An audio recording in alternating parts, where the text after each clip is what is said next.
కళ్యాణ్ కోసం టికెట్ త్యాగం చేసిన వర్మ లైవ్ లో మాట్లాడుతున్నారు, ఒకసారి చూద్దాం. జగన్మోహన్ రెడ్డి రా, దమ్ముంటే నీవు పులివెందుల్లోనే నువ్వు 4,000తో ఉన్నావు, 5,000తోటో అంచేత ఎట్టి పరిస్థితుల్లోనూ కూడా మరి జనసేన పార్టీ అధ్యక్షులు పవన్ కళ్యాణ్ గారు పిఠాపురంలో 70-80 వేలు పైచీలకు 1,00,000 వరకు మెజార్టీతో వస్తారని, మరి ఈరోజు ఏదైతే కూటమి ఉందో అధికారంలో ఉంటుంది. రైట్, అక్కడ వర్మ గారు అయితే చాలా ధీమాగా అనిపిస్తుంది. పవన్ కళ్యాణ్ 50-60 వేలు లీడ్లో ఉన్నారు.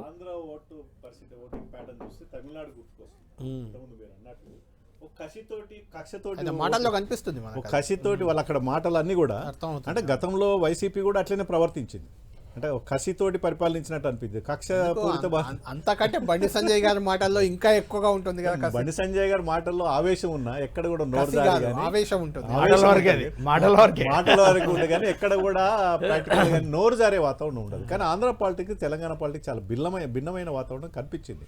వైసీపీ పాలన కావచ్చు, ఇప్పుడు వీళ్ళ అప్పుడే మాటలు టీడీపీ గెలిచిన తర్వాత అక్కడ ఉన్నటువంటి వారి యొక్క భాష కావచ్చు, వాట్ ఎవర్ ఇట్ మేబీ, అక్కడ మా ఎన్డీఏ భాగస్వామి కాబట్టి జనసేన మా భాగస్వామి మొదటి నుంచి కూడా ఎన్డీఏలో బాగా ఉంది. ఇప్పుడు కొత్తగా టీడీపీ వచ్చి మనకు జాయిన్ అయింది, మంచి రిజల్ట్స్ కనిపిస్తుంది.